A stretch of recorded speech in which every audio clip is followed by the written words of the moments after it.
Assalamualaikum warahmatullahi wabarakatuh. Halo my people.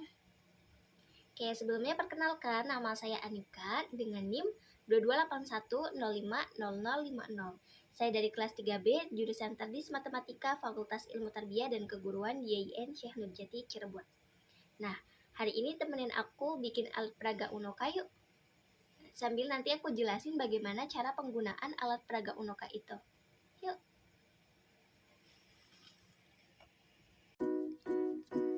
Nah, sekarang aku mau kenalin nih alat dan bahan yang dibutuhin buat membuat alat peraga Unoka. Yang pertama ada akrilik. Nah, akrilik ini nanti akan digunakan sebagai papan, dan yang satunya lagi buat membentuk bangun-bangun datar. Selanjutnya ada akrilik lagi, akrilik yang bening nanti sebagai papan. Kemudian seng. Selanjutnya ada magnet kecil. Selanjutnya ada lakban hitam besar dan double tip. Kemudian ada pensil dan penghapus. Dan ada lem tembak. Ini isi lem tembaknya aja ya teman-teman. Dan ada penggaris sama gunting. Yang selanjutnya ada kertas foil.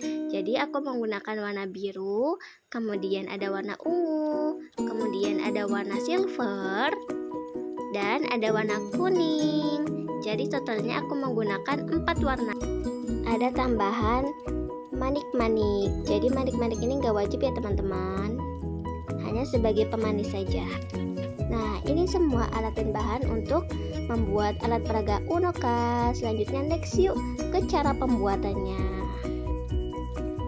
Sekarang kita akan menggambar atau membuat sketsa bangun datar pada beberapa akrilik, dan kita sisakan 1 akrilik untuk sebagai papan nantinya. Nah, bangun datar yang akan kita buat ini adalah bangun datar layang-layang, kemudian ada jajar genjang, dan bangun datar trapesium. Nah, selanjutnya kita potong akriliknya sesuai dengan sketsa bangun datar yang sudah kita buat. Seperti ini ya teman-teman.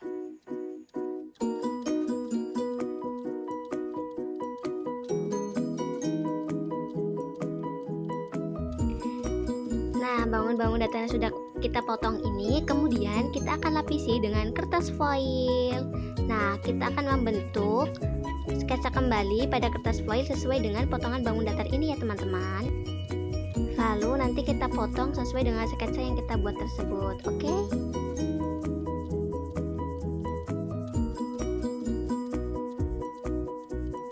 Usahakan untuk setiap potongan bangun datar itu memiliki warna kertas foil yang berbeda ya teman-teman.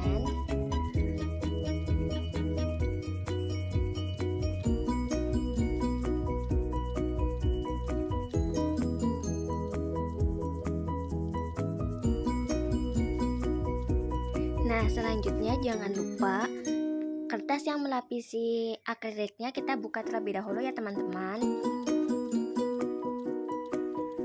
Nah, setelah kita buat sketsa pada kertas foilnya, kemudian kita tempelkan kertas foil tersebut pada akrilik kita. Nah, teman-teman, di part ini tuh sangat menguji kesabaran. Jadi kita harus pelan-pelan, harus fokus, dan harus berhati-hati supaya masangnya benar dan tidak terbalik. Nah, selanjutnya akrilik ini akan kita jadikan papan.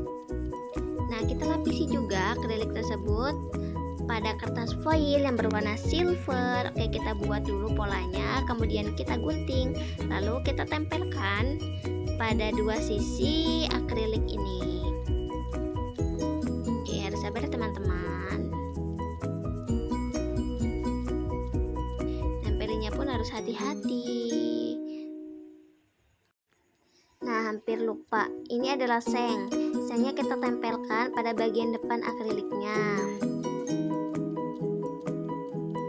dengan lakban ya. Kemudian kita lapisi lagi menggunakan kertas foil berwarna silver. Jadi akrilik yang kita jadikan papan tersebut depan belakangnya itu dilapisi kertas foil berwarna silver.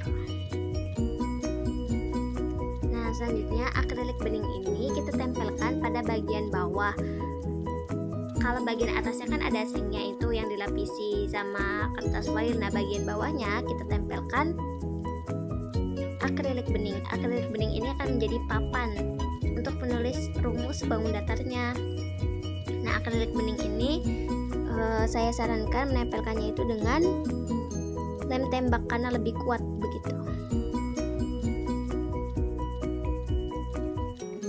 Nah, potongan bangun datar ini bagian belakangnya yang tidak dilapisi kertas foil kita tempelkan magnet ya. Nah, magnet-magnetnya tersebut ditempelkan dengan menggunakan lem tembak karena lem tembak itu kuat.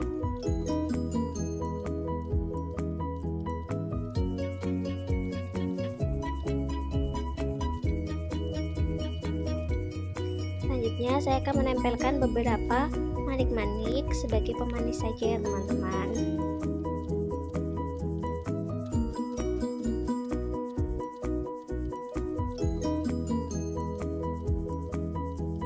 Nah, jadinya seperti ini. Jadi di pinggir papannya itu jadi lebih cantik ya. Nah, sudah selesai, tinggal kita pasang beberapa bangun datarnya. Kemudian akan saya jelaskan bagaimana cara penggunaannya. Assalamualaikum warahmatullahi wabarakatuh. Halo my people. Oke, sekarang saya akan menjelaskan bagaimana cara penggunaan alat peraga Unoka, yaitu Uno Matematika, untuk mencari luas beberapa bangun datar melalui pendekatan luas persegi panjang. Oke, selamat menyaksikan. Ini ada papan Unoka yang sudah saya buat sebelumnya. Untuk lebih jelasnya seperti ini. Dan ini sebenarnya akrilik bening ini akan kita gunakan sebagai papan tulis kecilnya yang nantinya akan kita tulis rumusnya di sini. Kita menulis rumusnya di sini. Dan kemudian untuk bangun datarnya itu akan ditempelkan di atas ini. Nah, bangun datar yang pertama adalah bangun datar trapesium.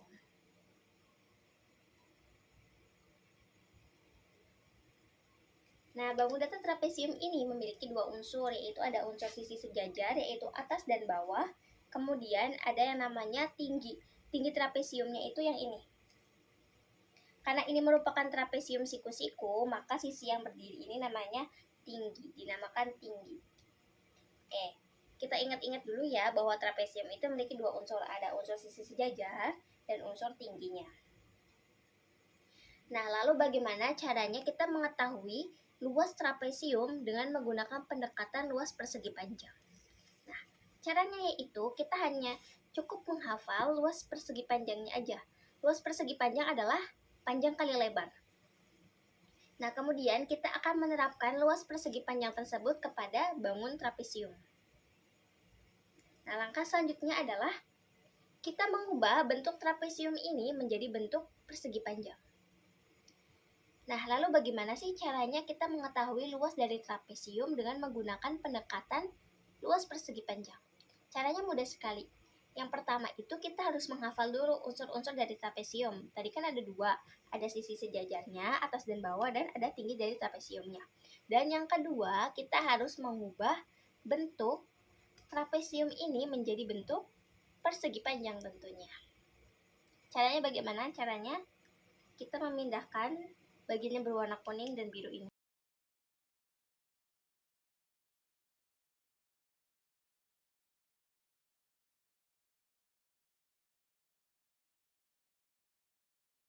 Oke, nah ini sudah terbentuk persegi panjang.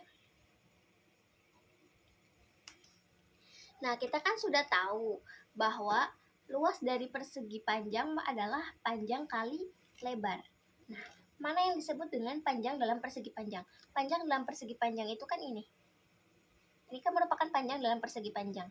Nah, panjang dari persegi panjang ini terbentuk dari jumlah sisi sejajar dalam trapesium.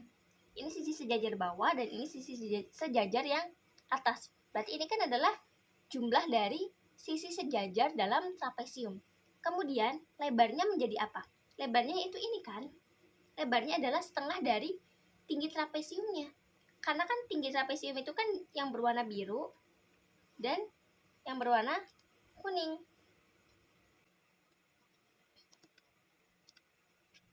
Karena di sini berwarna birunya saja atau di sebelah sini berwarna kuningnya saja, maka lebar dari persegi panjang ini adalah setengah tinggi trapesium. Nah, panjangnya itu kita ketahui apa? Panjangnya merupakan jumlah sisi sejajar, maka kita ganti panjangnya ini menjadi jumlah sisi sejajar dikali lebarnya, yaitu setengah dari tinggi trapesiumnya,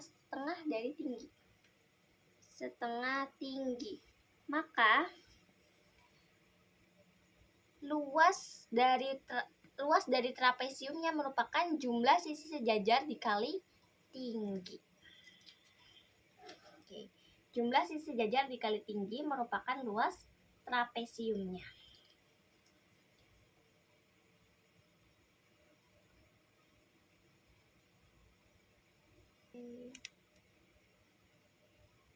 Nah, selanjutnya bangun datar yang kedua. Ada bangun datar jajar genjang.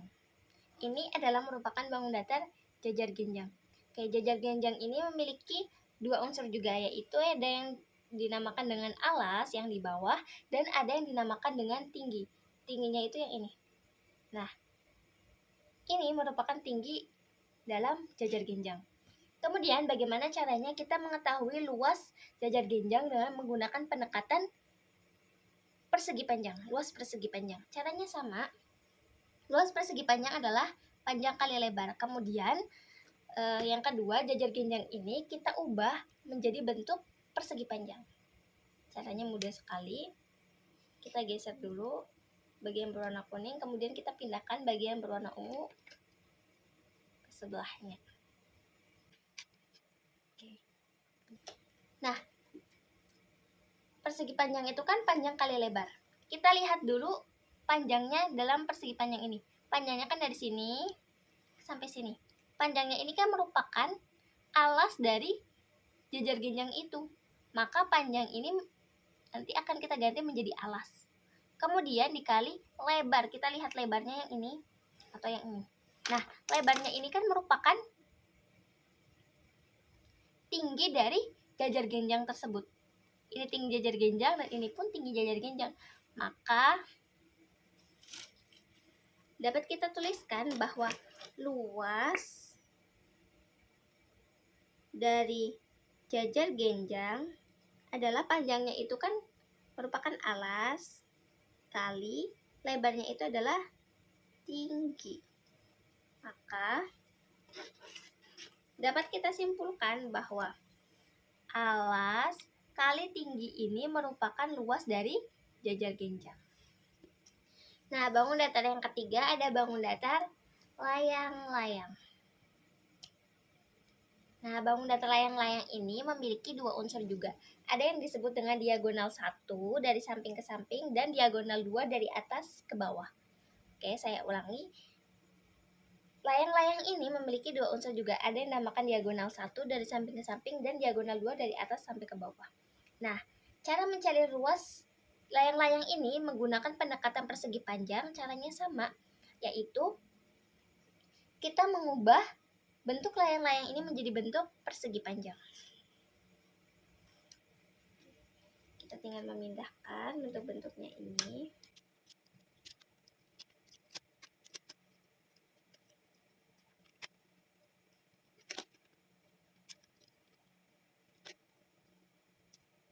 Nah, ini sudah terbentuk persegi panjang. Nah, persegi panjang itu kan luasnya adalah panjang kali lebar. Kita lihat panjang dalam persegi panjang ini. Panjangnya itu kan adalah diagonal 2. Ini adalah diagonal 2 kan? Yang ungu dengan yang kuning itu kan diagonal 2. Kemudian lebarnya adalah setengah dari diagonal 1. Diagonal 1 kan, kalau 1 itu kan yang ungu dengan yang kuning ini. Tapi karena ini ungunya aja atau kuningnya aja, maka setengah dari diagonal 1. Maka dapat kita simpulkan jika luas persegi panjang adalah panjang kali lebar, maka dalam layang-layang ini panjangnya itu kan merupakan diagonal 2 kali lebarnya itu adalah setengah diagonal 1. Kita bisa, karena ini perkalian bisa kita balikan ya. Setengah diagonal 1 kali diagonal 2. Nah, setengah diagonal 1 kali diagonal 2 merupakan ruas dari layang-layang.